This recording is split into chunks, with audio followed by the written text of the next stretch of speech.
आज का टॉपिक है फाइंड द अननोन एंगल्स। हम इसके लिए एक एग्ज़ाम्पल ले रहे हैं। एग्ज़ाम्पल 1 मैंने पहले एक वीडियो बनाया, वो भी देख सकते हैं और उसके बाद इसको देखें। तो यहाँ पर आज हमने लिए हैं एक ट्रायंगल जो आपको दिख रहा है फिगर में। इसमें देखिए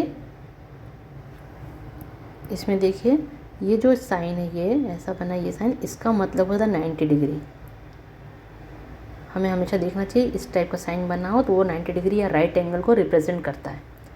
अब हमें निकालना है एंगल ए की वैल्यू। हमें जो भी एंगल्स दिए हैं हम लिस्ट बना देते हैं कौन कौन से फाइंड आउट करना है।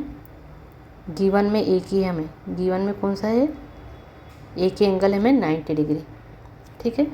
अब एंगल ए की वैल्यू फाइंड आउट करनी है, एंगल 2A जहाँ लिखा है उसकी वैल्यू फाइंड आउट करनी है, एंगल बी की वैल्यू फाइंड आउट करनी है और एंगल सी की भी वैल्यू फाइंड आउट करनी है। सब अननोन एंगल्स हैं, तो हम इसकी वैल्यू कैसे निकालेंगे। अब हम शुरू करते हैं interior angles of the triangle, ठीक है। तो interior angles of the triangle, इसको पहले कलर कर दें तो आपको सारे इंटीरियर एंगल समझ में आएंगे कौन से इंटीरियर एंगल हैं।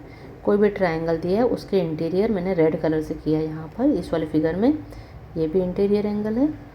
ये जितने भी रेड कलर से मैं रिप्रेजेंट कर रही हूँ वो सब इंटीरियर एंगल है, interior angle of the given triangle.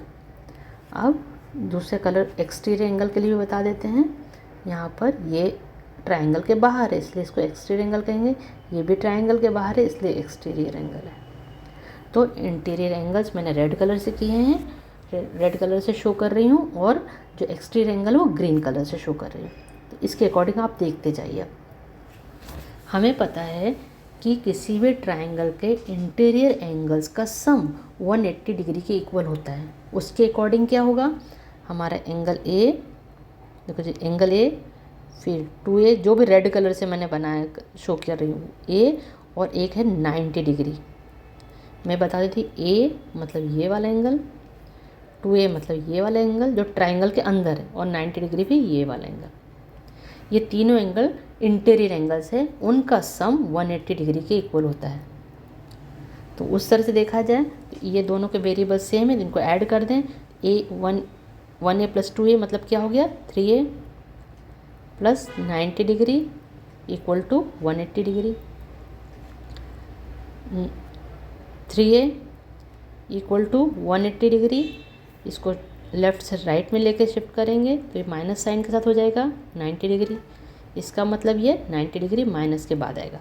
इसका मतलब ये पता चला हमें कि 3A इक्वल टू हो गया 90 डिग्री।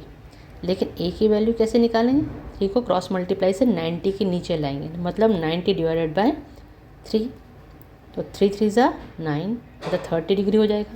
तो इसका मतलब A की वैल्यू कितनी आई, 30 डिग्री। हमें पता चल गया A की वैल्यू। मैं यहाँ पे जो जो पता चल रहा है उसको बॉक्स में लिख देती हूँ और ऊपर भी लिख देती हूँ। तो यहाँ पर हमें मिल गई A की वैल्यू आई 30 डिग्री। अब हमें पता करना है 2A की। 2A इजीली हो जाएगी क्योंकि हमें 2A मतलब क्या है, 2A मतलब 2 मल्टीप्लाइड बाई A की कितनी वैल्यू है, 30 डिग्री। तो इसका मतलब क्या है, ये 60 डिग्री। इसका मतलब हमने ये भी निकाल लिया, ये है 60 डिग्री। 2A की वैल्यू आई 60 डिग्री। इसको हम थोड़ा अच्छे से लिख देते हैं। तो 2A इक्वल टू कितना आया, 60 डिग्री। यहाँ पर ऐसे लिख देते हैं। अब B की वैल्यू, अब B तो हमें नहीं पता है, B कैसे निकालेंगे। तो B को निकालने के लिए क्या कर सकते हैं, एक और तरीका है जिसमें एक तो लीनियर पेयर से भी निकाल सकते हैं। तो मैं दोनों एक मेथड बता दूँ, एक लीनियर पेयर तरीका से बताएं तो लीनियर पेयर एंगल। तो लीनियर पेयर एंगल मतलब देखिए ये वाला लाइन, ये स्ट्रेट लाइन है, इसमें एंगल B और एंगल 2A ये दोनों स्ट्रेट लाइन पर बने हैं। एक स्ट्रेट लाइन मतलब ये वाली स्ट्रेट लाइन 180 डिग्री है। तो हम इसको करके देखते हैं। ये हो गया, एक आंसर आ गया इसमें, फर्स्ट,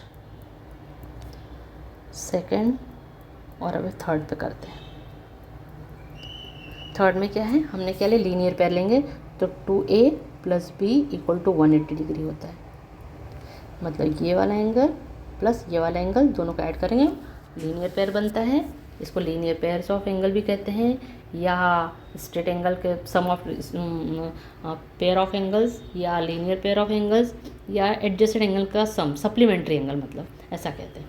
तो इसमें 2a + b = 180 डिग्री किया, तो 2a की वैल्यू देखिए यहाँ रखेंगे, 2a की वैल्यू कितनी निकली थी यहाँ से 60 डिग्री, तो यहाँ पर हम लिख देंगे 60 डिग्री प्लस b = 180 डिग्री, तो b = आ जाएगा 180 डिग्री माइनस 60 डिग्री। इसका मतलब आ जाएगा 0 - 0, 8 - 6 मतलब 2 और 1, तो b की वैल्यू कितनी है 120 डिग्री। तो b की वैल्यू हमें पता चल गई, मतलब यहाँ पता चल गई b = 120 डिग्री। ऐसे ही हम एक और कर देते हैं, फोर्थ वाला हमारा रह गया है फोर्थ। इसमें है एंगल C की वैल्यू, तो हमें फिर से अब यहाँ पे देखिए एंगल C और प्लस एंगल A, ये मिलके क्या था 180 डिग्री बनता है, ये पूरा कितना 180 है, तो angle C plus angle A = 180 degree. इसको ऐसा लिख दें, एक मिनट, एंगल C, इसकी वैल्यू C, एंगल C नहीं, A और C, इसको ठीक से लिखें एक बार, हाँ,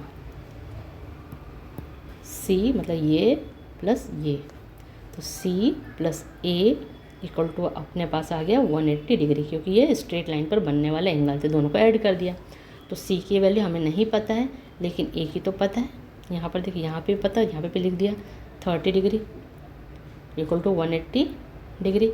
इसका मतलब C की वैल्यू कितनी आई 180 डिग्री माइनस 30 डिग्री, क्योंकि ये शिफ्ट हो जाता है इधर, तो माइनस साइन में कन्वर्ट हो जाता है, तो C = आया 150 डिग्री।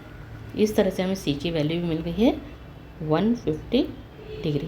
तो इस तरह से हम जो भी वैल्यूज़, मतलब जो भी एंगल्स हमें अननोन हैं, इस तरह से फाइंड आउट कर सकते हैं। और इसकी एक दूसरी मेथड भी है, लीनियर पेयर्स ना करके हम इसमें कर सकते हैं एक्सटीरियर एंगल और इंटीरियर एंगल के रिलेशन से। इसी क्वेश्चन को मैं दूसरी मेथड से भी बता रही हूँ दूसरे वीडियो में, तो आप उसको देख सकते हैं। इसमें मैंने क्या किया, यहाँ पर ये 3 और 4th में, ये दोनों में लीनियर पेयर लगाया, लीनियर पेयर्स ऑफ एंगल, या इसको कहते हैं supplementary angles, sum of supplementary angles. इस मेथड से मैंने किया, लेकिन इसको interior exterior angles of triangle के थ्रू भी कर सकते हैं। तो इसी क्वेश्चन को मैं दूसरे मेथड से भी करके बता देती हूँ दूसरे वीडियो में, तो आप इसको देखिए और उसको भी देखिए। एग्जाम्पल नंबर मैं 3 दे दूँगी, ये 2a कर देते हैं और 2b कर देते हैं, इसको एग्जाम्पल नंबर 2a, और इसी को दूसरे मेथड से बता देती हूँ 2b में, तो आप उसको भी देखेंगे तो आपको दोनों मेथड समझ में आएंगे। Thank you.